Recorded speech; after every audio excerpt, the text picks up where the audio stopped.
Hey everybody, what is going on? What is up? It is Crypto Bobby. Hope you are having a real good Friday wherever you are watching in from. I am joined right now by the man, the myth, the legend, DonnyCrypto. What's up, Donnie? What is up, Bobby? How you doing today, man? Good, man. I'm doing pretty fucking great. Just cleaning up a Ripple short to end my week.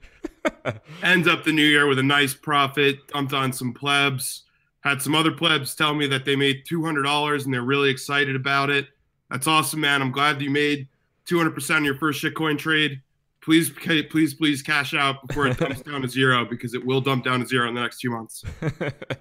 Oh, man. I will. So I'm going to throw in Donnie's Twitter profile if you're not following him there already. And the plan today isn't really much of a plan. Kind of typical of Crypto Happy Hour. I had a chance to meet Donnie recently and kind of like what he had to say. We had a chance to connect a little bit and figured this would be a good time to just pop in here and kind of shoot the shit with a lot of you guys. So hopefully you enjoy it. Obviously, like any other Crypto Happy Hour, try to answer as many questions as we possibly can. I'm sure there's a lot of them. And I guess just to get into it, since this is kind of a new, I've only had one guest on before. Would love to just have you give everybody your kind of quick background as far as crypto goes and kind of how you come into the game here. Yeah, absolutely. So to give you guys a little background on myself, I really got started in the game in 2016. I was playing some poker. You needed Bitcoin to deposit onto a poker site. So I got into it that way. Wasn't really too thrilled at my job. So I kind of decided to quit my job with about 50 grand in savings in January. Put 60% of that into Ethereum, and then I held a little bit of Bitcoin, and then the rest for cash for a poker roll. And then February, March, April happened with Ethereum going crazy. So I started to diversify into more altcoins and was able to run up that $50,000 to about $1 million. And at around about September, I got my first start in my first business. We opened up moonshotcrypto.com, which is a sentiment analysis tool for cryptocurrency traders, mostly for altcoins. For sure. That now has around 400-ish customers. And I'm going to be working on a couple of different entities for 2018, hopefully something within the mining space this quarter. Awesome. So really excited. It was 50K to 1 million, not 50K to 5 million, not Trump, but pretty close there. And made a little bit more since then. But yeah, man, really excited to be here, and I'm happy to answer some questions for you guys. Normally, I show up to these a little bit fucked up, but I'm not drinking this month, so I'm going to be sober, but still be pretty fun. Awesome. Yeah, I am. It's crappy beer, but it's 5 o'clock right now, so I figured it's a little bit too early for whiskey. Somebody, CoinFace, what's up, dude? Is the hat the new thing? No, but my hair is grown out, and I actually ran out of hair gel, so we're rolling with the hat for right now. Hipster as hell. That's right. And I guess one thing you mentioned, sentiment analysis. I know there's a lot of people that are kind of fairly new to the crypto space and do a lot of different research. Can you talk a little bit about what sentiment analysis kind of like means and what type of analysis you guys are actually doing with that stuff as well? Yeah, absolutely. So when I first got started, I'm sure a lot of you guys noticed there are a lot of random like 100% pumps throughout the day, and some of them are caused by pump groups. And other of them are just caused by random news events. So most recently, if you guys remember EMC2, they announced that coin burn. There was this huge pump. So that's one thing that our bots picked up. And things like getting added to Bitfinex or back in the day, Poloniex, when that had real volume, was a reason something would pump super high. Now it'd be more like a Binance or even a Bittrex would make something pump super high. So those are the type of things that we'll pick up with our bots. And those are the type of alerts that you can expect to get if you were to join Moonshot or if you were to join our group, in addition to my calls and my thoughts on the market as well. For sure. Just kind of going through some of these questions. Yeah, somebody said dump all your Ripple. I think that's been a profitable thing to do in the past 24 hours. But yeah, I have a short personally open from 22,000 Satoshis that I was bragging a little bit about on Twitter. I think it's almost up to 2 Bitcoin profit so far. So yeah, thank you everyone. Really, whoever's buying Ripple at 22,000 Satoshis, if you're in this chat, I can't thank you enough. If you come to New York, I'll buy you a beer and some slices of pizza. You deserve it, man. And somebody just said, is when you were talking about your kind of sentiment analysis and all that stuff, is that talking about BitConnect? No, that's absolutely not talking about BitConnect. BitConnect! What's up, everybody? What's up? It's Trayvon James! Quick shout out to the great state of Texas, specifically the good old Securities and Exchange Commission in Texas, for dropping the old hammer down on our good friends. So hope you guys can lawyer up, because that'll be fun.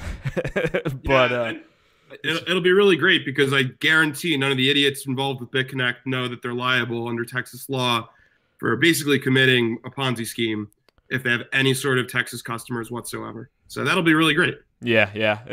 There will be lawyers. There will be lawyers. And yeah, don't mess with Texas, especially when you're flipping Ponzi's. So we got some new Ponzi's though, man. We got Cardano, we got Tron, we got some good Ponzi's in the mix. Yeah. I mean, I don't know. I don't know if you're good to talk about like specific crypto or not, because I think I remember have this. Yeah. Somebody's jealous. So oh man, BitConnect down. That's not nice, Infinite Corner. No. Don't call me a fucking asshole. It's not true. Actually, might be true. Relax with the Cardano Ponzi. I've been riding Cardano since 0.3 cents.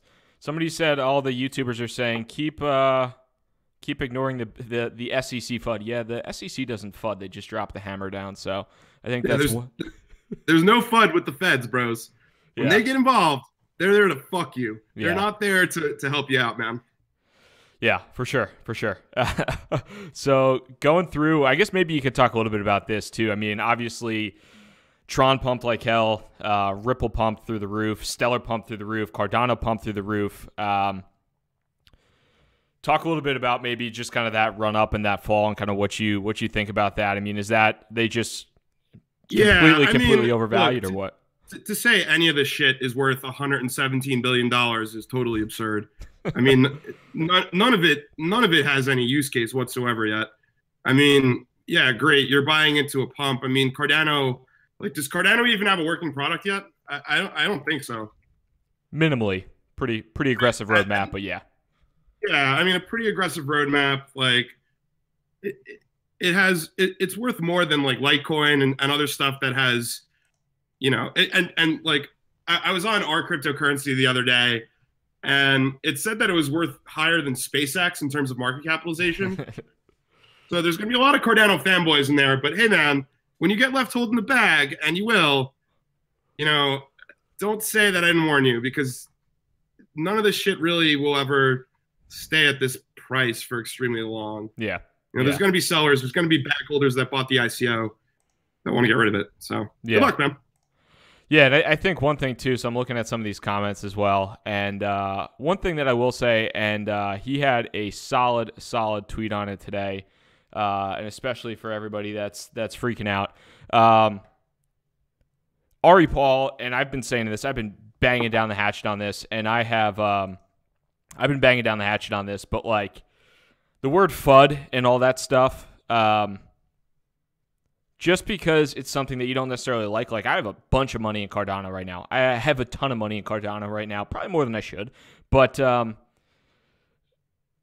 just because there's valid criticism of stuff, then doesn't mean that it's necessarily false. And I feel like anytime that anybody else says anything on the planet that's like, hey, man, these valuations might be getting a little bit absurd, people freak out and they're like, yo, I'm unsubbing your channel. I'm doing this. I'm doing that. It ain't false. So I think, you know, you definitely do have to listen. You lose out on some profit short term on something like that. But, yeah, I don't know. That's just kind of my 2 cents on it. Anytime anybody hears something that they don't love about a crypto, and I'm still long on a decent amount of them, but I think we're fairly kind of overextended here. I've thought that as well. But, yeah, it's crazy speculation. I mean, look, everything is speculation in this market, and to say otherwise is just patently wrong. Even Bitcoin's valuation, no one knows if that's justifiable or not either. So to say that you can really say that something's valued at $28 billion without any sort of product, I mean, you're gambling with fire. The risk reward there, probably not there for me. Yeah. So when you're looking at stuff now, what type of opportunities from a trading perspective kind of are catching your interest at this point in time? So I mostly trade with volatility. So you can find me in the great streets of BitMEX most often. I don't really know what any of the long-term value in this stuff is just yet, except for maybe Bitcoin. So I really just try to take advantage of how volatile and how speculative the market is and build strategies to buy low-ish and sell higher. And then if I'm shorting, sell higher and buy back lower. So it's not really that I'm holding or give a shit about a particular alt or a particular project. I'm not loyal to any of them. It's just whichever ones are most loyal. And yeah, ADA, it's probably not a Ponzi. That was obviously a joke, guys. But just to think that anything that could be possibly valued at $28 billion without a product is just not true. Yeah, no, I agree too. Like, I see somebody getting upset. Flick, what's up, dude? I mean, if you want to sub, that's cool. But I mean, yeah, I think that's the point there, is that a lot of these crypto assets, whatever you want to say. I love Cardano. I got in at Cardano at 3 cents. Is it worth $25 billion right now? Probably not. Will it maybe be worth $40 billion in 2 weeks? Yeah, maybe. Probably. But but it probably will be. Yeah, we'll have to see what ends up happening with a lot of these. I guess short, long term too. I mean, trend wise, is there anything that you're seeing right now? Whether it's like when you're looking at these sentiments, is there anything specifically that's like pumping some of these coins from like a sentiment analysis perspective, or like anything that's really that you've seen kind of driving the price quite a bit? There are two big things. I think a lot of the new people entering the space are looking at any coin that's like a penny or 2 pennies and just buying heaps of it because they don't fully understand what, a fully diluted market capitalization might look like. They don't understand what a pre-mine is. They don't really understand any of the aspects of cryptocurrency. They simply see, oh, wow, this is super inexpensive. I can buy a whole bunch of it and drive the price high. And maybe eventually it'll go from a penny to $5 and I'll make a bazillion % on something.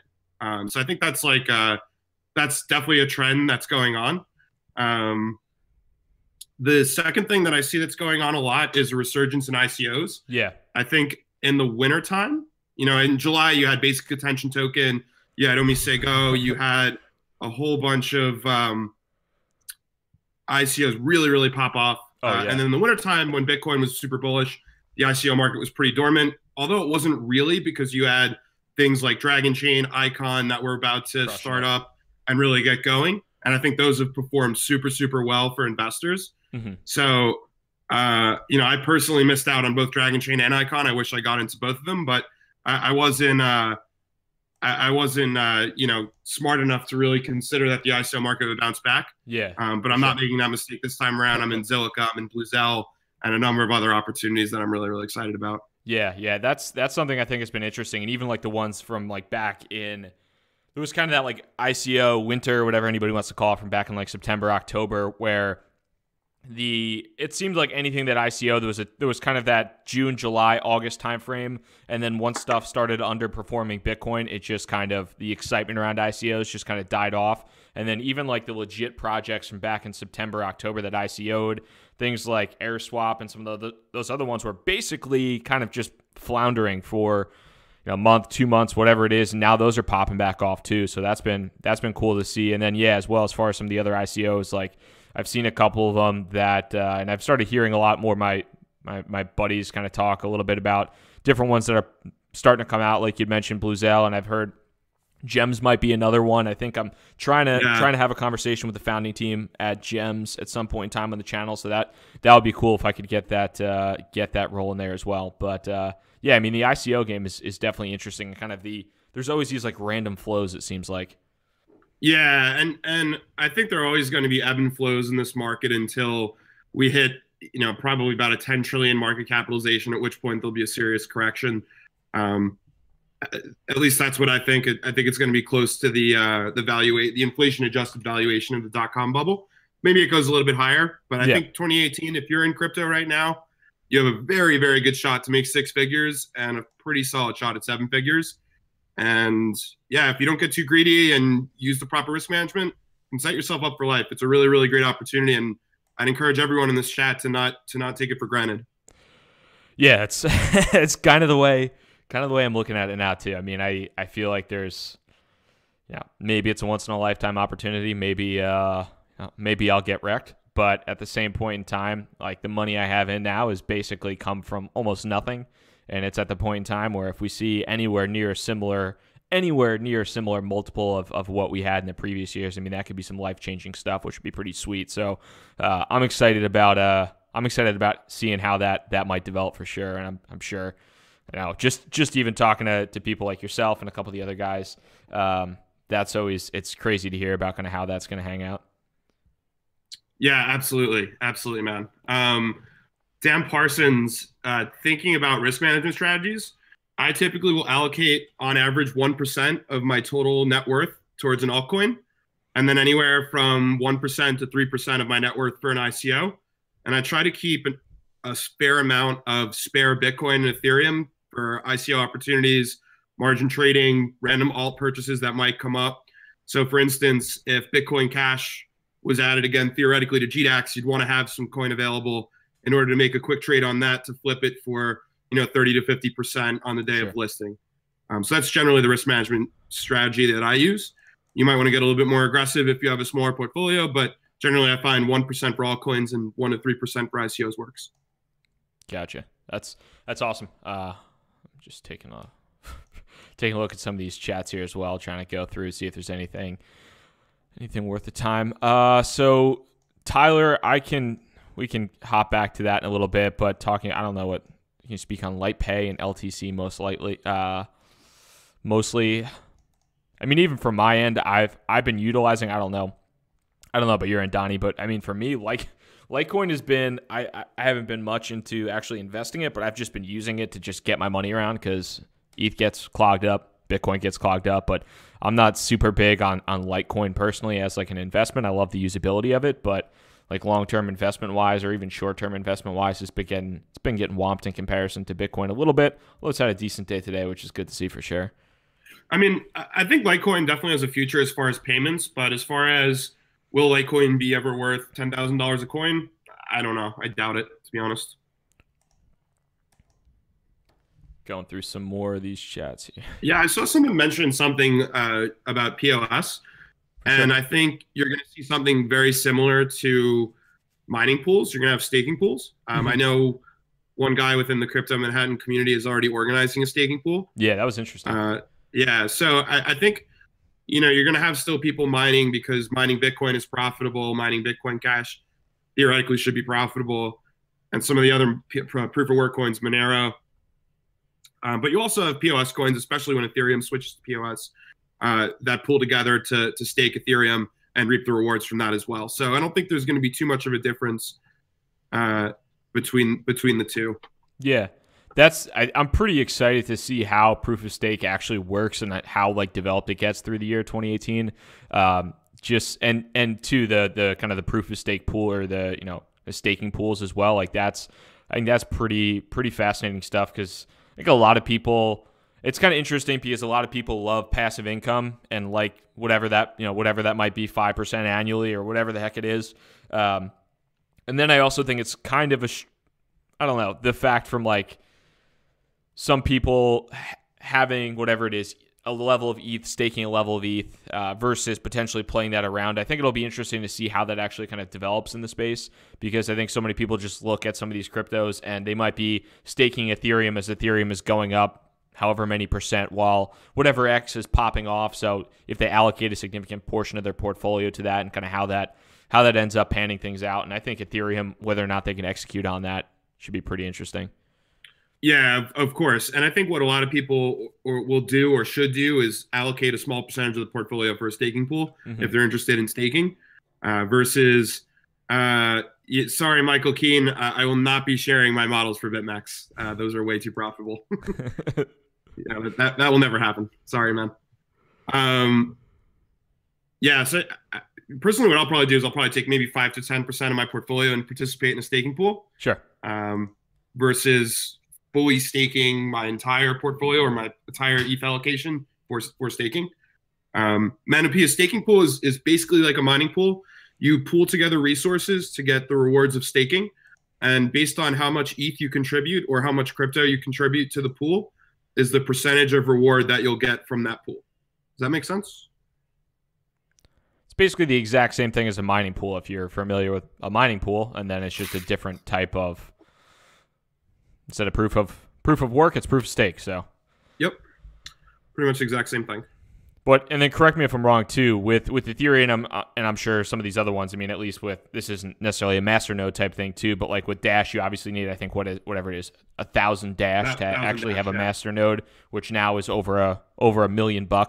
And then I think when we were talking about proof of stake for Ethereum, you might need, like, is it 1,000, or it's a decent number of Ethereum as well to. I believe it's 1,000 Ethereum for proof of stake. So and that's kind of the value there too, as far as those staking pools go. For anybody that doesn't have 1,000 ETH, then you can still get the benefits of staking proportional to what you're actually putting into the pool, minus minus not having to risk that significant sum of money that you probably can't afford. Exactly. It's crazy that we're talking about 1,000 ETH as like this astronomical investment when last year at this time it was like 10 grand. Somebody just said, where can you follow Donny? So I'll put his link here again, but it's twitter.com/DonnyCrypto. So if you want to give him a follow YouTube there. channel, but you could follow me at DonnyCrypto. I have a link to the website where we'll be starting a blog too, kind of on resources for new people at moonshotcrypto.com. So sure, check that out as well. Yeah, and one question I think I'll have for you too, but is there any resources? So I mean, I think a lot of the channel, and even myself personally, I'm no genius, no expert. What type of resources have you learned from? What type of people have you learned from? Is there anybody out there that you find to be super helpful, or any kind of websites, blogs, whatever that you have learned from as well? Yeah, absolutely. I would say anyone that I follow that has an account created before 2017 is certainly worth a follow. So people like Not So Fast, people like Sicarius, people like Jeebus911, and this is news. People like that have seen a couple of market cycles and understand how to act in a bear market are certainly worth a follow. They're also going to be a lot better at helping out with altcoin trading. I'm mostly a volatility trader versus someone that really does alts frequently. So people like that. As far as general trading, I highly recommend a website called babypips.com. I just want to make sure I have that website right. Yeah, babypips.com. Yeah, it's geared for foreign exchange trading, but a lot of the same principles as far as the analysis that you do apply for crypto as well. Cool. So those are a couple of resources that I highly recommend. And yeah, just join lots of Telegram channels. The best thing that you can do as a new person is just like learn how to sift through all the crap that is in the space. I mean, there's a lot of noise, so just learning to figure out who gives good opinions and continuing to follow those people and continuing to learn from them is very important as well. That's also too, I mean, not to, and I'm not even kind of a part of your group or anything yet at this point in time, but that's also one of the reasons I think something like Moonshot Crypto or kind of anybody else is doing that aggregation or sentiment analysis is really interesting, just because there is so much noise out there. And people ask all the time, they're like, what's one good place to go find anything? And it's like impossible, because you go on Reddit and it's a shit show. You go on Twitter and it drives you nuts. You go just everywhere. You have to sort through like hours and hours of stuff to find through anything halfway decent. And by the time you do that, it's tough. So I think there's probably a ton of value in doing that type of analysis and that type of data aggregation from like a software perspective. So I think that's pretty cool. And I think long term, there's probably going to be a massive market for that. Yeah. And that's kind of what we're thinking as well. So the next step on our end with Moonshot is to develop an entire web platform with educational resources as well as customizable alerts, where let's say you're curious about how many Telegram subscribers a new channel's gotten in the last 24 hours, and you want to maybe filter based on that because you've seen a correlation between increase in price and Telegram subscribers. Well, you'll be able to filter that when our platform releases in February. So there's a whole host of data out there. As far as good Telegram channels, I recommend Crypto Aquarium.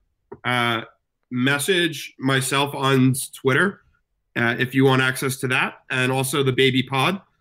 If you want to DM me, I can get you links to both of those, and they're both great resources. Oh, and also the Whale Club Classroom run by Crypto Messiah. 3 great channels to learn technical analysis, just general market information, and they're totally free for new people. DM me after this on Twitter, and I'm happy to give you links out to those as well. Ricky Tan, why does Bobby sound different? Because that's not Bobby. And what type of beer? It's kind of leftover beer, Erie Brewing Company. It was some like 12-pack that had a bunch of sampler, and it's Scottish-style ale. It's way too sweet, but all the other decent beer was kind of done. So that's what I'm rolling with. And real quick, too, so there were two super chats. Anders said, hey, what's up? What do you think about VeChain? And the other one was, what's your take on the OMG masternodes? So, I mean, at least for me, I got into VeChain fairly early. That was one of the recommendations from one of my buddies at the one meetup group that I go to. That has been pretty profitable so far. It's run up quite a bit, though, so I'm kind of debating whether or not it's should be a long-term or if I should take some profits on that. And I don't know, Donnie, if you have any thoughts. I haven't done too much research on the OMG masternodes personally, but I don't know. I can't. I don't really want to give direct investment advice. Oh, for sure. But I will say that I do own VeChain, and I do not own OMG. Yeah. And yeah, so I still own VeChain, and I have a small bag of OMG that I've kind of held on to since I got into it back in June, but I've sold most of it off. So, but as far as the specific like masternodes, I don't have too much info on that. But I appreciate the super chat to you guys there too. And looking through some of these questions here. So maybe you could talk a little bit about this too. I mean, this is something that a lot of people, somewhat hot topic, but USD profit versus Bitcoin profit. Is there one way you go down, or one kind of preference that you have as far as trading goes? Are you trying to stack as much Bitcoin long term, or you just give a crap about USD? No, so I think if you trade this stuff, it goes under the assumption that Bitcoin is going to be appreciating considerably faster than the US dollar. So you always want to be optimizing for Bitcoin. Mm-hmm. In terms of ICO investing, I'm still relatively new to it. So I think I'll probably be looking to optimize for USD on those. Yeah. Simply because I'm indifferent about how I view Ethereum, but I think if I can't stack Bitcoin, if I can't directly contribute and then get back Bitcoin from these projects, if I can, maybe ETH is the most liquid market in the future, mm-hmm. I'm probably going to be more concerned with the US dollar value, because I think I don't know if ETH will be the long-term smart contract solution. I think there might be other ones out there. Yeah. Like an Icon or a Neo that could potentially supplant it. For sure. End game, a few technology companies merge, most coins fold. Yeah, I think the end game of this is, you're going to have Bitcoin that's going to be around for a very, very long time. A lot of the technology will not deliver whatsoever, and there will be a lot of very upset investors that have, held this stuff for a long term.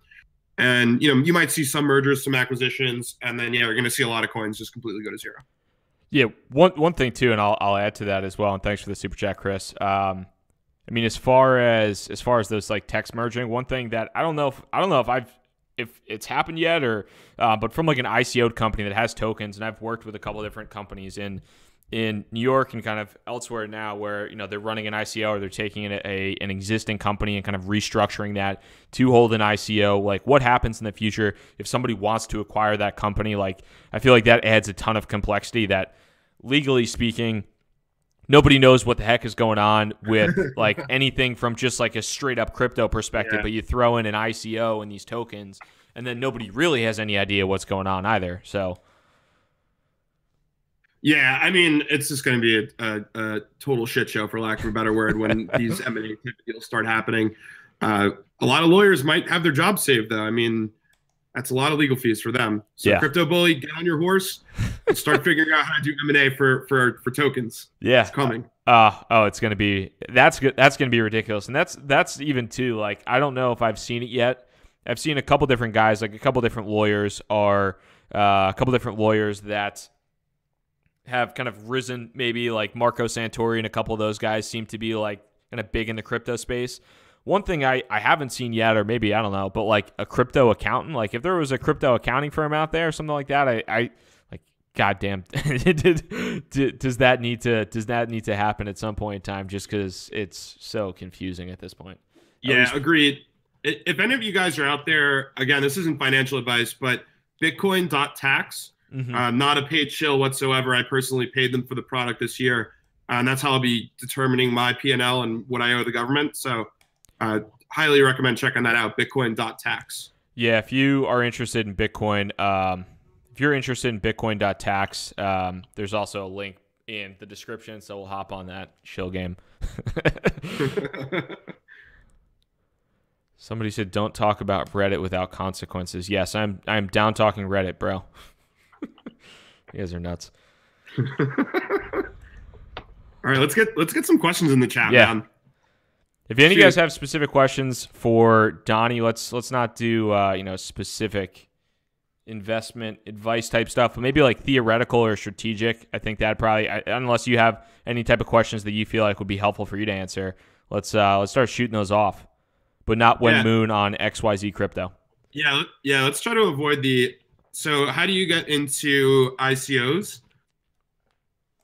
There's a couple of steps of a process. What color is my hair? It's blonde. Flowing best blonde single locks. malt. Wait, best single malt. Lagavulin 16. The absolute best single malt ever. Thoughts on USI Tech? No. I'll take that one. No.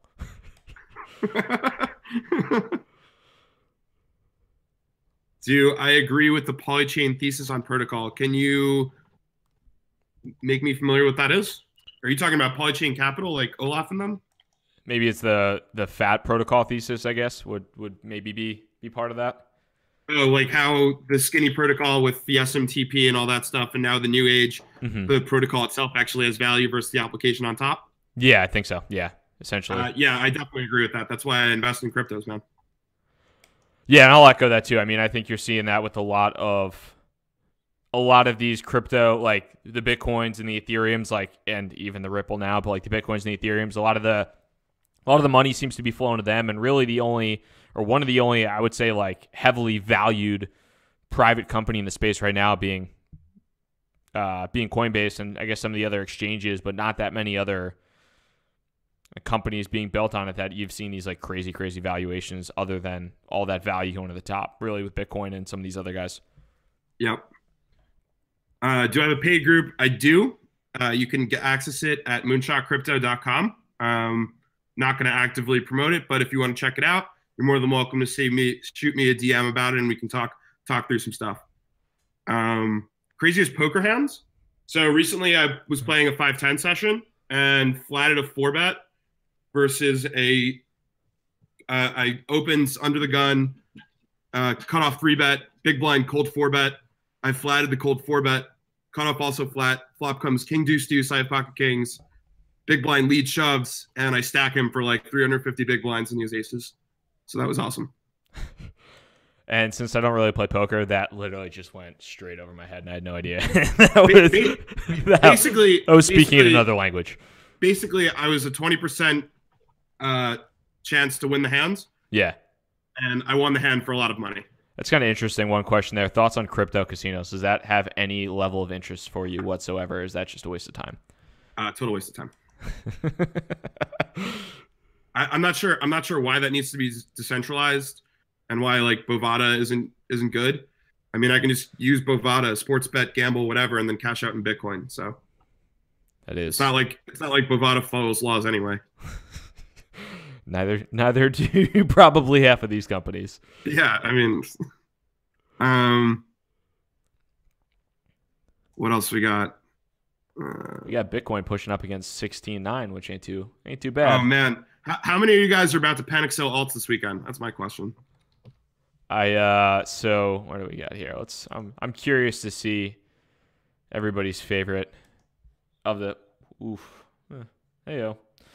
Heyo. Your shorts looking nice. Yahtzee.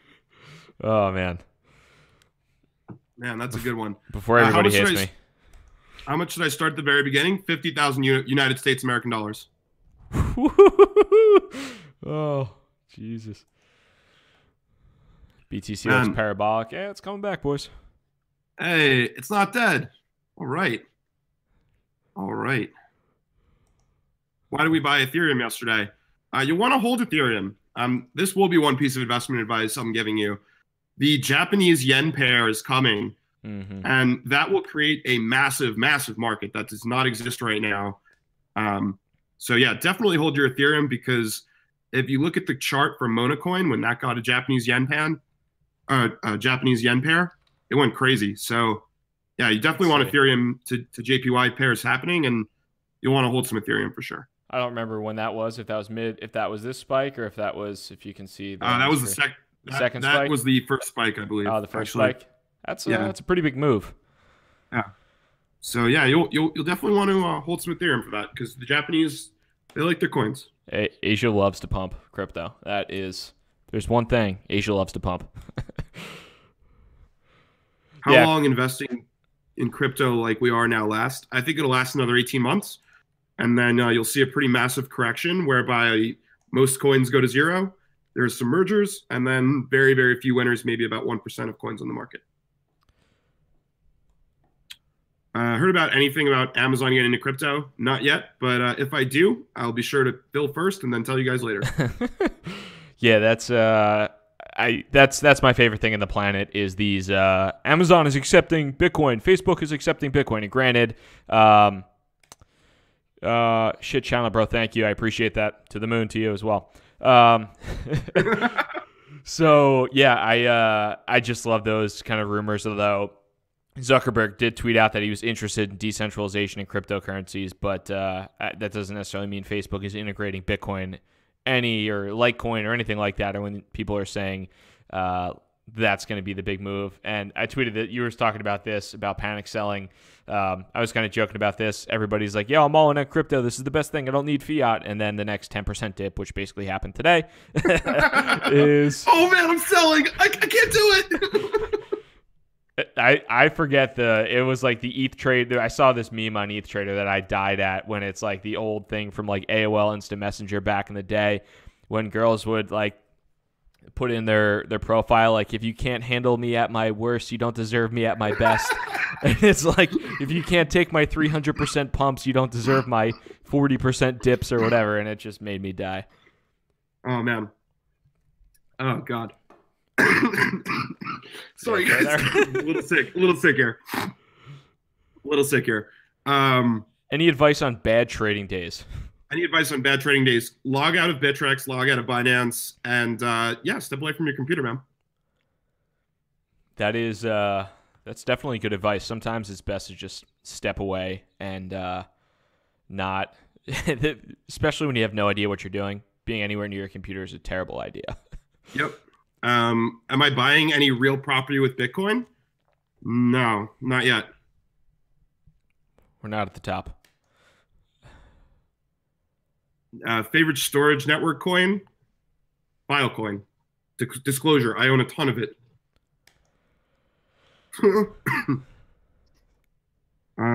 Is Ripple done? I would say yes for a little while. Yeah, I think that's going to potentially be a rough introduction to crypto for a lot of people. And I think too that there have been a few different people that have posted out some statistics, like as far as how hard some of these coins have pumped and the relationship that they've had to the actual like price per unit. Pretty nuts. Like when you're looking at some of these cryptos, you know, whether it's been like Coin or if it was Verge or if it was Cardano, pretty cheap, or if it was Ripple, whatever it might be, like these sub $5 cryptocurrencies or these like penny cryptocurrencies that have pumped. That's been nuts to see in real time how that's been going down. Yeah. I mean, you know, the harder it pumps, the harder it crashes, man. I mean, if it pumps to the moon, it's going to crash down to Earth. If it pumps to Mars, it's going to crash down below Earth. I mean, yeah. It's just the way things work, man. I mean, there's a pump and then up. Yeah.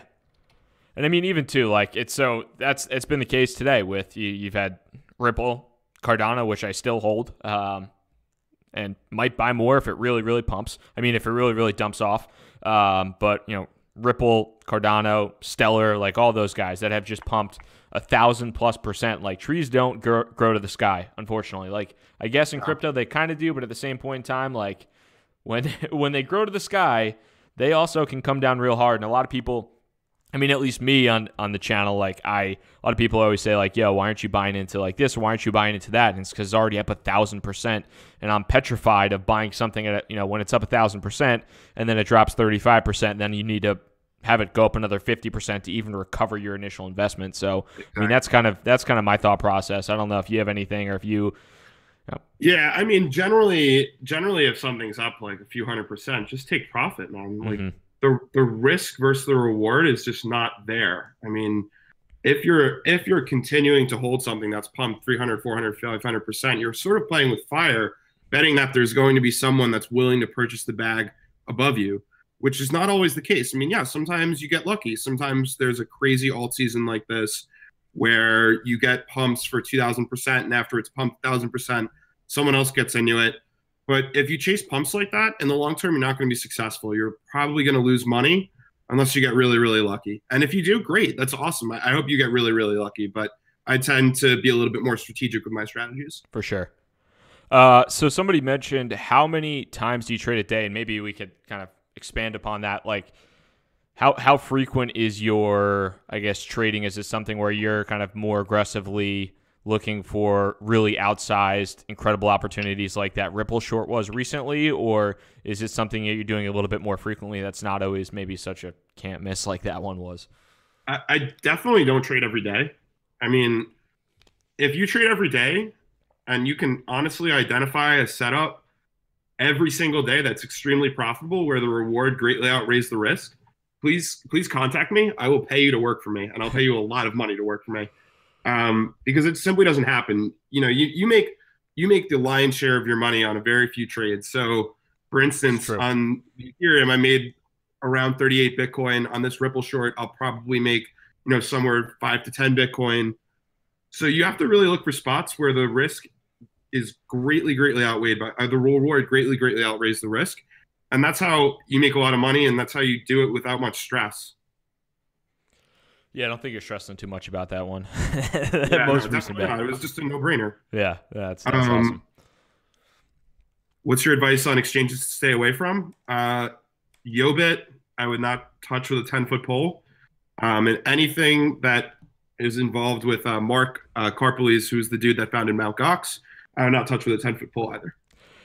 And that's so you tweeted something last night, and it cracked me up because all the people in the comments had no idea what you were talking about. Cripsy? Yeah, Cripsy. So if you are new within like the past year to crypto, if you're new in the past, I don't know how long to crypto, do two things: Google Mt. Gox and then Google Cripsy, and why everybody, if I can even spell Cripsy right now. Now, CrypsySettlement.com. There we go. So Google Mt. Gox, Google Cripsy, and when everybody always tells you use a hardware wallet, use two-factor authentication, follow all these security standards, just make sure you're being intelligent. This is exactly why, because Mt. Gox took everybody's Bitcoin, even though they were warned for months and months and months. And Roger Ver was telling Roger said it was fine. It's solvent. Bobby, Roger said it was fine. Everything's okay. Roger's done nothing wrong in the Bitcoin community ever. Stop being mean to Roger and Bitcoin Cash. It's not Bitcoin Cash, it's Bcash. This is a rough video. If you ever want to watch it, not saying anything about Bitcoin Cash or Bitcoin, but this is a rough one for a rough look for Roger. Although to his credit, he's kept it up. I would have deleted that. So to his credit, he has kept it up. So I'll definitely give him that. And actually, I know you're on the Crypto Pod or Crypto Street Pod a couple times. I've listened to that. I like those guys a lot. But they had Roger on. I thought that was actually a pretty interesting podcast because they didn't rip him to shreds. They didn't rip him to shreds or anything like that. So, well, yeah. I mean, it was. I'm friends with those guys, and I thought they did a really poor job of challenging him. I would have liked to see them challenge him a little bit more. Rip him up? Yeah, because they basically just let him run over them. And he made a lot of sort of half-truths about Bitcoin Core. Mm-hmm. And Bitcoin OG. So. And Bitcoin OG. Yeah. But I thought Bitcoin Cash was the real Bitcoin. Oh, it's not Bcash. It's a Bitcoin Cash. Let me see here. Can you talk about Irs taxation? Doesn't it discourage trading? I mean, I'm not an accountant, but crypto to crypto is to my understanding was basically previously taxable anyway, but you could potentially get around it. Crypto to crypto exchanges are now taxable, so you can't hide earnings in US dollar tether or something like that and pretend like it was a like exchange. So you're going to pay your taxes. Pay your taxes. And yeah. Pay your taxes. Do what Novogratz did. Pay your taxes, then buy a private jet and then start a fund and then buy a private jet again. And then say you're going to start a fund and then say, oh, man, I'm just going to do a family office. Fuck you guys. What's your take on... I was going to say, yeah, what's your take on decentralized exchanges? Even, I guess, maybe it doesn't necessarily have to be investment advice, but either from a usability and or from an investment standpoint, is it something that's interesting to you at all? Absolutely. Buy every decentralized exchange. You don't know which is going to win. I personally think 0x and AirSwap will win, but I have investments in all of them. So go ahead and buy every DEX you can. Not all of them. Mostly Kyber, 0x, and AirSwap. Yeah, I was going to say the three that I think are the most interesting is Kyber, 0x, and AirSwap. I have bags of 0x and I have bags of and AirSwap. Thank the Lord for AirSwap recently, because that's been crushing in the portfolio. But I don't have any Kyber. Yeah, that's been a ridiculous. AirSwap has crushed it. But I was looking at that like 3 days ago and I added a bunch to the bag, and I was seeing, you look at Dogecoin being worth over $1 billion. Then you have a legit team backed by Consensus that is less than $100 million in market cap, a quote-unquote cheap coin, and nowhere near anything. So, yeah, I mean, that was just a no-brainer. I can't believe it took that long for something backed by Novogratz and Consensus to pump. And real quick, too, just going past 3 super chats there. Hunter Lewis, does Neo meet the requirements to go on Coinbase? I don't know about that. I personally wouldn't. I've said it before. I'll say it again. I wouldn't trade on, and maybe it's just me, but I don't think you should buy cryptocurrency just because you think it may or may not get listed on Coinbase. I think that's kind of a waste of your time speculating on that. And then thoughts on Cypherium. I don't know too much about Cypherium. And then maybe Donnie, if you have any thoughts on this, but everybody's favorite topic about Bitfinex and Tether. Any? Oh my God. Is that fucking Bitfinex in the chat? No, I don't think so. It might be, but hey, look, man. If you think Tether and Bitfinex will bring down Bitcoin, I also have a shitload of Bitcoin Cash to sell you for $20,000 each. Okay, just stop. Makes no sense. Yeah, it's shady, but I don't know. It's shady. Look, everything's man, shady in crypto. Everything's shady. You're dealing in the Wild West. You're dealing with people that potentially, that purposely rather want to obfuscate transactions. There's going to be some shady stuff, man. You just got to deal with it. Yeah. And just long Bitcoin when they print a bunch of tethers. It's pretty simple. That's funny. Somebody said, what's your take on the Ether Delta ICOs? Something doesn't seem right. Yeah, I don't know about you, but that the Ether Delta got bought and then got hacked and then is now doing an ICO. So Ether Delta is quickly, at least in my books, fallen off the decentralized exchange podium as kind of one of the places to buy bags of terrible crypto that is not necessarily not yet on the not terrible crypto, but crypto that's not on the exchanges yet, or the big exchanges. Didn't the founders of Ether Delta sell it to someone and then it got hacked like right after? Yeah, exactly. So yeah, they sold it and then it got I think so I don't know if he's probably not watching now, but Trey Kelly, who was talking to in New York recently, he was talking about they basically got their DNS, they got hacked kind of at the DNS level, so their website rerouted to another website, and then they basically just took everybody's money through the smart contract, which is one thing that's kind of interesting too. It's like the centralized versus decentralized exchange argument. It's interesting, but like a lot of the like Ether Delta right now, number one, it's super slow because it's all on blockchain. Number two, like if there ever is a smart contract issue, like yeah, it's decentralized, but at the same point in time, it's you you're basically taking, it's still like a centralized smart contract. So you're basically hoping that while it's quote unquote decentralized in nature, that you're basically putting your trust that somebody can actually program a smart contract, which the founders of half the time the founders of Ethereum or the founders of Parity can't do. So it's smart contracts have a long way to go, and I'm sure decentralized exchanges still do at some point in time as well. Yeah, and over time they're going to get developed, and they're going to have more competent developers working on them than seemingly the folks at Ether Delta, and hopefully they'll become a lot more user-friendly too, because logging into MetaMask, sending ETH to MetaMask, then buying, then doing the whole smart contract for the token, that is a huge pain in the ass. Oh, yeah. And that's one of the reasons too why I think there's kind of some bullish action on 0x and AirSwap is the hope, even if they aren't, but like the hope that they can be that more user-friendly exchange. And I think there is a huge pent-up demand of people that hate the centralized exchanges and are all about decentralize everything and all this crap. But at the same point in time, at least for me personally, if I get a better user experience on a centralized exchange, I'm still going to use that over a decentralized exchange until the point with at least there's parity there of like, yeah, you can get by doing it and the liquidity is there and all that stuff. Yeah, and that's, I'm going to briefly shill AirSwap a little bit. And that's why I'm incredibly bullish on AirSwap, because they have Michael Oved, who's worked at a high-frequency firm, who knows exactly how to build infrastructure for an exchange. And they have Novogratz, who can provide liquidity to a market very easily. So, I think that is potentially a $10 billion to $100 billion project eventually. It's a massive, massive opportunity. Yeah, and it's pretty. I think that entire space is really interesting. I mean, it might not be. I don't think it's a next month type of thing. Where it's like, yeah, in 1 to 2 months there's an incredible product, but like long term horizon, like Coinbase is crushing it. I forget.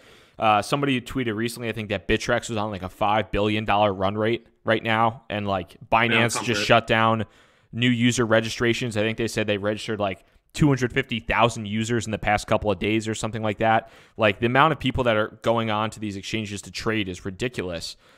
So there's such a huge opportunity there for some of these like decentralized exchanges to take market share. Yeah, for sure. And I think, there's going to be a push.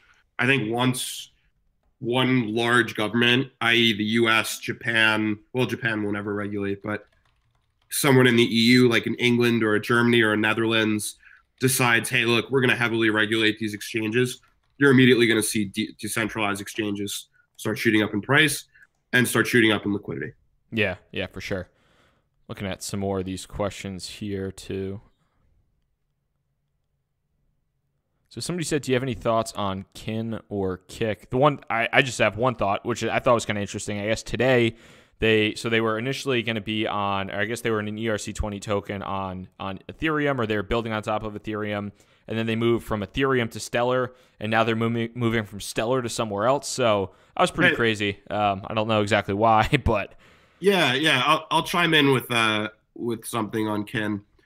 Basically, that is venture capitalists getting their money out of a failed company through an ICO. Do not buy that. That is investment advice, FYI. Somebody said, take your profits and shut this channel down. Thank you. Again, you're welcome. I appreciate the love, the kind words.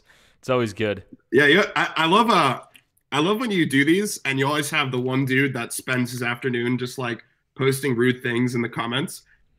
Nice life, man. You probably have a very fulfilling life. So one super chat there. I haven't checked that out. The Sether ICO. I don't know if you have at all, Donnie. Sether. No, but I'll take a quick look at it and look at the team. Cool. While he's doing that too.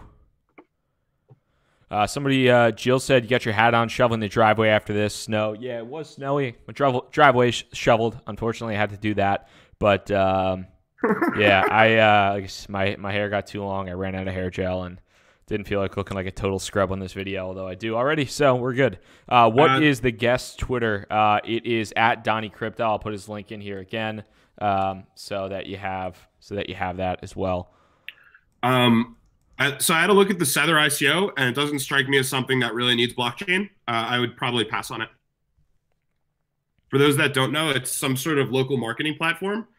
And already, without even reading the white paper, that just strikes me as something that has no applicable use case for a token. Sweet. We'll take one last question here for Donny, and then I'll give him a minute here just to talk about kind of what else he's doing in the space. I know there's a couple other people, that probably haven't been around the whole time, so I'll give him kind of a minute to give a little bit of an outro there. But looking for one last question. I don't know if you want to pick that, Donny, if there's anything there that's striking you as interesting other than some random guy. Oh, let's see here.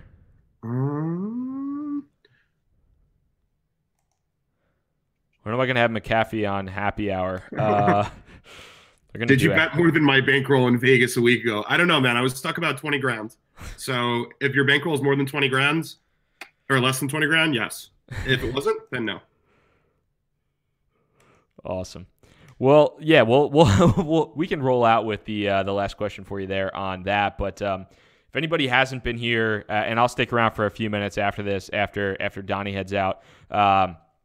But if anybody has any kind of interest in what Donny's doing, I'll pull up your Twitter here again. But if you want to just give a quick minute or two, kind of what you're doing in the space again, just so everybody knows and can follow you long term, that'd be awesome. Yeah, absolutely. So I'm involved primarily right now with Moonshot Crypto. It's a sentiment analysis tool for evaluating altcoins and figuring out the best altcoins to invest in. We'll be developing an entire web platform through which you can customize volume alerts, figure out how many new Telegram subscribers someone's got, maybe take a look at the blockchain, figure out what the rich list looks like. Pretty much any piece of data you could ever want on a particular crypto, we'll have it on that website. And then the second thing that I'm working on is I'm looking at a couple of different mining opportunities in the space and looking to invest in that as well. So if you are an electrical engineer with significant mining experience, and you're interested in doing something like that, either running it or you have existing infrastructure that you might be looking to sell and then take on equity in a holding company or something like that, please hit me up at DonnyCrypto on both Telegram and Twitter. Happy to chat further about any opportunities as well. Awesome, dude. Well, I don't want to hold you up too much more. I think we're going on an hour here, so I appreciate your time. It was awesome. It was also great to meet you in person. But I appreciate the time, dude. And yeah, if you guys want to hit up Donny at any point, at DonnyCrypto on Twitter, and then moonshotcrypto.com. But hope you enjoyed the chat. And I'll be sticking around. Like I said, I'll be sticking around here for a little bit of time and take some more of those questions. I think I got some super chats to answer. So, but I definitely appreciate it, man. Hope you had a good time. Awesome. I hope you guys enjoyed this. Feel free to hit me up whenever. At DonnyCrypto on Twitter, at DonnyCrypto on Telegram. Cheers, guys. Later, man. Take it easy. Sweet, guys. So hopefully you enjoyed that. Had a good time talking to Donny there. And no, he does not have a YouTube channel. He's pretty much mostly on Twitter and then kind of running his own business. I got a chance to meet him through Crypto Manhattan. And I just liked what he had to say in person and what was going on there. So I figured he has a little bit of a different approach in terms of trading, mostly how he handles things and kind of his approach. So I hope that was something that you guys enjoyed and got a little bit of a different perspective from the way I do things. And I learned quite a bit from Donny as well. I learned when I got a chance to meet him in person. So we can definitely hop into all that stuff. So let me pop into these super chats here. So will Bitcoin take over 50% market dominance again? I wouldn't doubt if that happens, especially if, what are we at right now? 38%. It wouldn't shock me if Bitcoin goes on a big run and a lot of the money gets sucked out of the altcoins. If you see Ripple go down and potentially Ethereum and Bitcoin Cash go down and Cardano and those guys go down, if Bitcoin goes on a run and that sucks money out of the altcoins, that wouldn't shock me one bit or another. So, yeah. And then another one, Rusty, what's up, dude? Finally having the chance to drink some Wild Turkey 101. Joining a happy hour. Appreciate glad to have you here. Thank you very much for that super chat, dude. That is very much appreciated. Is Donny wealthier than me? Yeah, probably.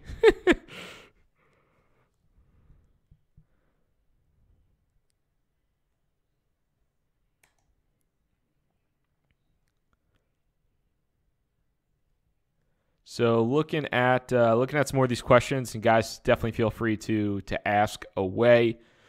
if it's anything that you absolutely must have answered, throw it in a super chat.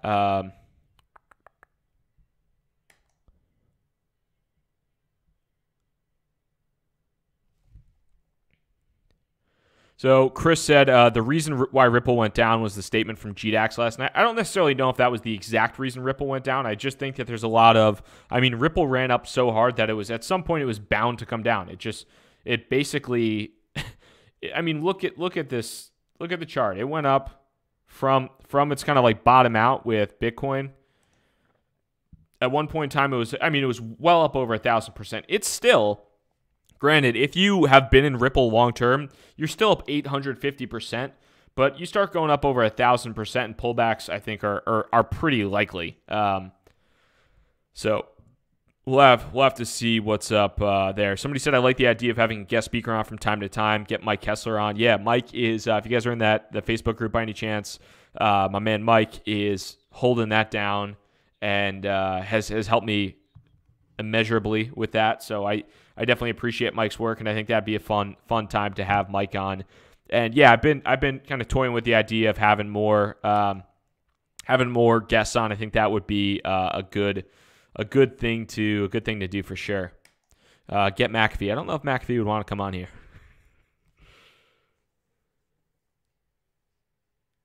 Kyle said, love AST, but should I wait for an entry point? I'm not looking to, I mean, for me personally right now, I'll pull up AST in the charts, and this was one that I got into fairly recently. So AST has crushed it today, although it's pulled back a little bit as of late with some people taking profits. It's tough. I mean, it's up quite a bit, although it's still fairly, just in terms of its overall size and kind of where the competitors of AirSwap trade, still not that huge by any stretch, at least in my opinion. So maybe see if you can average down and see what you might be able to do with AirSwap. But yeah, somebody said, what do you think about the Crypterium ICO? Are there any other ICOs to look out for? I don't see a massive need for Crypterium. I think there's other companies out there that are probably doing a more interesting job on that. Whether it's Bread, whether it is we got Ethos. I think Ethos might be kind of maybe a little bit more legitimate version of, if I'm thinking about the right thing here. Yeah.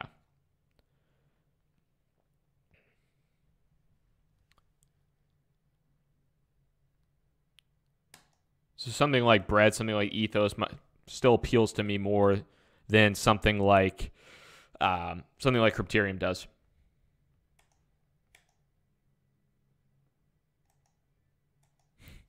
Dwayne, just straight talk. Thank you, man. Burrito wrap fun. Thank you very much for that. I did not eat a buffalo chicken wrap, which is today. I had a buffalo chicken wrap for 3 days in a row, which is probably why the price of Cardano just kept going up. I had to break the streak today, unfortunately. Cardano dipped. And that was rough. That was we're gonna have to see what goes on there. So a couple people, and I'll re-clarify on this too. I think when we were joking around about BitConnect and some of the other ones out there, and then I think kind of Cardano got mentioned in that. I personally don't think Cardano was a Ponzi scheme. Donnie doesn't think Cardano is a Ponzi scheme. Just kind of the way that ended up happening. Just from a kind of how it was mentioned, but I think basically what Donnie was trying to say was that the valuations are just getting nuts. I'm bullish on Cardano long term. I'm holding Cardano long term, but I am not. I still think like the valuation right now, depending upon how things go, the valuation is of everything it's pretty extended. It's definitely pretty extended. But it doesn't mean you can't make money, and trying to call the tops is tough. So, yeah, Cardano is just overvalued. They have an incredible roadmap. They released the roadmap today. I'm very impressed. I'm excited about that roadmap. And if they could, but the big thing is the roadmap is fantastic, regardless of what crypto you're talking about. Everybody talks about the roadmap and these announcements and these partnerships. Can you execute on that? You can have a partnership with Microsoft. You can have a partnership with whoever, with IBM. anybody out there. But if that doesn't turn into anything, if that doesn't come into fruition, then the partnership's worthless. Doesn't mean a difference. So that's just something to keep in mind. But the big thing is somebody can announce whatever they want to announce. Can they actually execute on that? I'm excited about what Cardano could execute on, but we'll have to see what ends up happening with them. So a couple different super chats here. Okay, there we go. We got them all. We're good. Yeah, so BitConnect somebody said BitConnect. Now, BitConnect is not knocking on the door of $17,000. That is Bitcoin, and we are rolling. Bitcoin is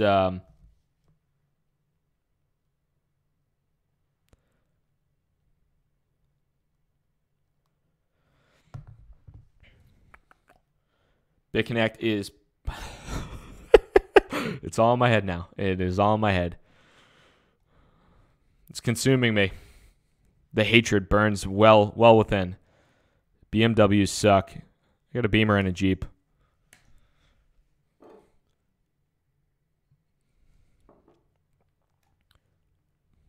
Somebody said, yes, I'm yelling. Please explain why. What do we got here? Please explain why you say 18 months and coins to zero. So that wasn't me that said that. That was Donnie. But I do think, and I somewhat agree, that there's going to be at some point in time, there's going to be a strong collection of crypto. Whether it's 5 cryptos, whether it's 10, whether it's 3, there's going to be a strong collection of crypto that really crushes it. Whether it's Bitcoin or if it's a Bitcoin competitor, if it's Ethereum or if it's an Ethereum competitor, there's probably going to be a platform play, a transactional cryptocurrency, a store of value, whatever. But there's a lot of redundancy in the market right now. There are multiple decentralized exchanges. There are multiple Bitcoin competitors. There are multiple Ethereum competitors. That level of there's at some point in time there's going to be a consolidation of value, and then probably a lot of these other cryptocurrencies are going to fall off. One thing that I'll say is that with crypto, it's very hard for something to go to zero because there's always a bag holder, at least for most of the part. There's usually a bag holder somewhere, some way. Somebody's holding that bag and saying this, still yelling this crypto is the best and it's going to moon and it's going to moon, it's going to come back. So I don't know if everything will go to, if a lot of things will actually go to true zero, but who knows?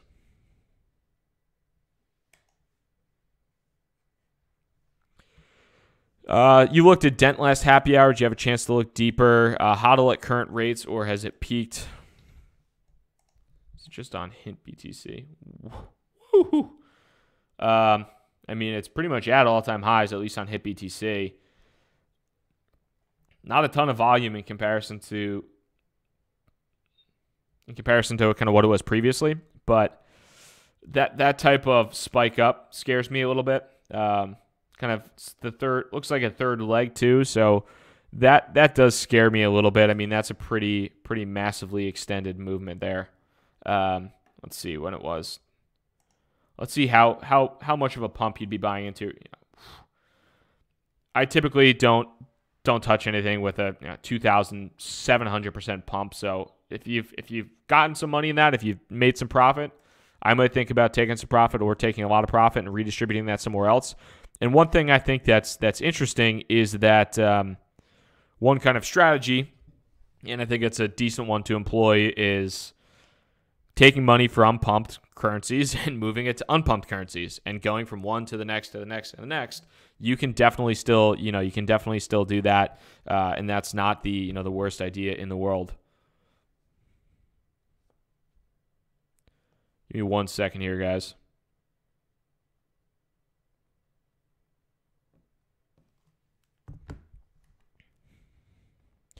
Doge to overtake Bitcoin in 2040 when moon? Yes, I think so. I think Doge has a legitimate opportunity to overtake Bitcoin. I'm pretty bullish on Doge long term.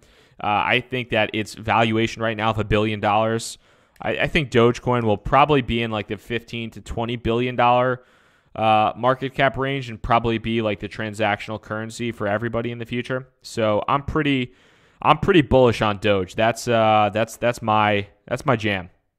I wasn't being serious at all when I just said that, just to clarify, because some people are probably like, yo, dude, I'm buying Doge. You said it went to the moon, and then I bought it, and it didn't. But, yeah. What's up, Mike? My man.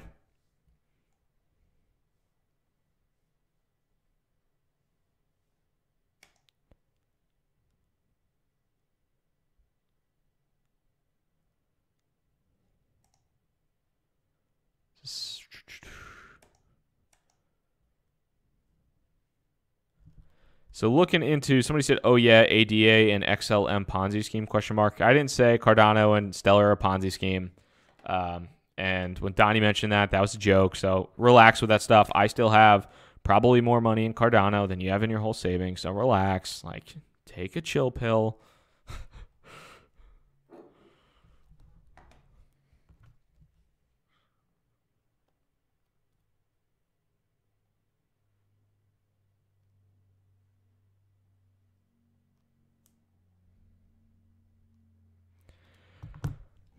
Thoughts on Lambo coin? I prefer Ferrari coin. Simply Grouch, what is up? Anyone know why BTC USD TradeView charts are so off? I personally don't use TradeView. I usually utilize Coinigy. I just like the interface a little bit better, and I like that it's basically solely crypto. But yeah.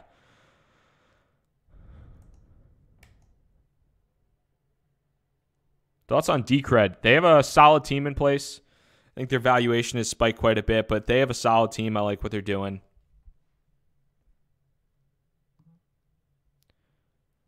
Somebody, Richard Snowden, said Ripple is constantly signing up new banks left and right and center. It has use. It was on fire until Bitcoin started sucking money out of the altcoins. I mean, I think there's a certain point in time where people just make so much money with something like Ripple that it becomes attractive to sell, and then they start selling and they start selling, and it creates a cascading effect, and it goes down and down and down, which is what you're seeing right now. You know, if you bought Ripple at 25 cents and you see your portfolio basically 10x in 3 weeks, and you had, for example, if you had $10,000 of Ripple in your portfolio, and now your portfolio is $100,000 of Ripple, you might think about taking some profits because you could buy 2 very nice luxury cars. Maybe you could pay off a decent chunk of your mortgage, or you could put that into something that you don't think is going to, to go nuts. So I think people are just taking profits. I also think that just because they're signing onto banks, and I'm not a hater on anything. I'm not a hater on anything, but just because they have some partnerships and things like that doesn't necessarily mean it's worth what it's worth. Although there really isn't any rationality in crypto right now from a valuation perspective. So the market, it's worth what the market says it's worth for the time being. So that's definitely something that, who am I to say what something's worth and what something's not worth, because nobody has a proper method of valuation at this point in time at all.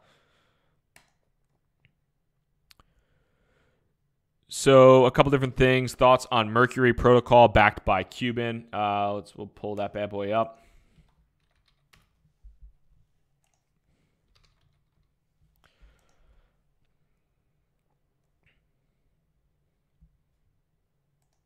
I need to do a little bit more research on these guys. I mean, they're pretty small, and if they're backed by Cuban, I mean, 11, I don't know. To be pretty honest with you, I don't know too much about these guys, but if they are backed by Cuban and they have any level of legitimacy whatsoever, they're an $11 million cryptocurrency, and like that alone is enough for a bunch of newbies to be like, oh my God, Mark Cuban backed this, and then pump it.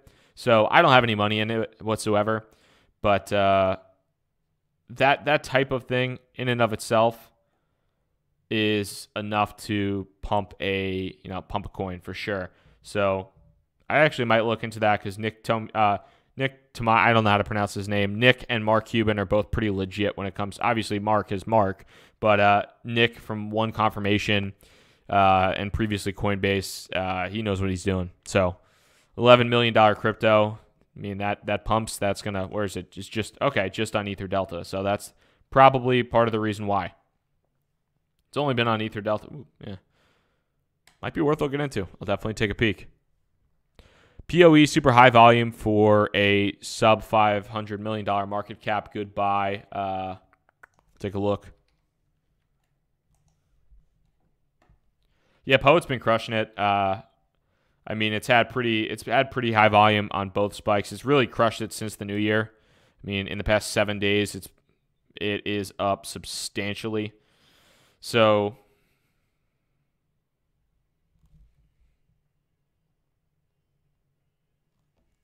it's up substantially.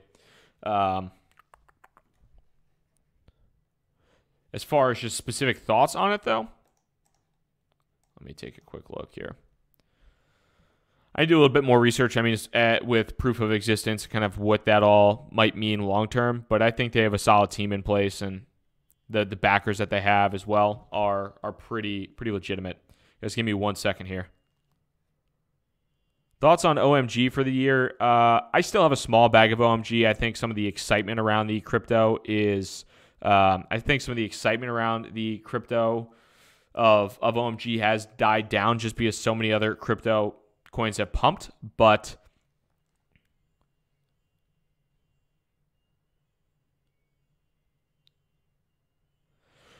it's been, let's see here. So thoughts on ARN exploding. We'll pop that up real quick here. And guys, if you are new to the channel, wow, holy crap. If you are new to the channel by any chance, hit that subscribe button, the notify bell. I do daily videos on the subject of crypto and a market analysis and what I'm feeling from a non-expert point of view, because I'm by no means an expert. And I'm starting to have more conversations with people like Donnie, other guys in the space that I think are intelligent and are doing something different than what I'm doing, because I think the more conversations that you can have with somebody else can certainly be helpful as well.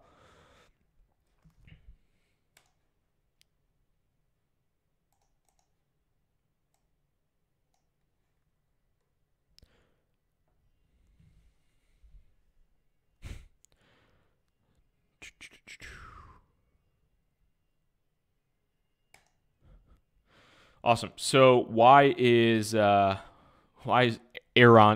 spiking? I don't know if they have some type of partnership. They are, I guess, are they even listed on some of these major exchanges? Let's take a look. So they're on Binance. I don't know how recent that happened, but wow. $615 million in daily volume. So they're the big pumper of the day, like by far. Binance, once you get listed to Binance, that's a pretty big deal. So that's solid. Pretty excited to see how that ends up happening. But I don't know too much about these guys. I have to take a look. I mean, before yesterday, they were probably a sub $25 million market cap coin, and now they're probably in the top 150. So, and now they're added to Binance as well. So it might be taking a look. Might be worth taking a look at these because crypto RS pumped it. Yeah, it's hard. Honestly, for me, it's hard to keep up with all these kind of pumps and all that kind of crazy stuff that goes on as well.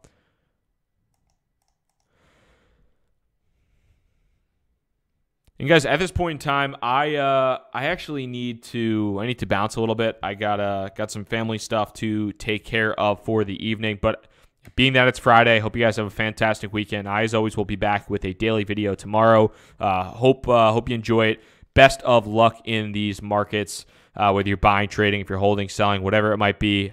Hope you guys absolutely crush it. Hope you enjoyed the conversation with Donnie today as well. And I really do appreciate all your time. Like I said before, hit that subscribe button, the notify bell. That's fantastic.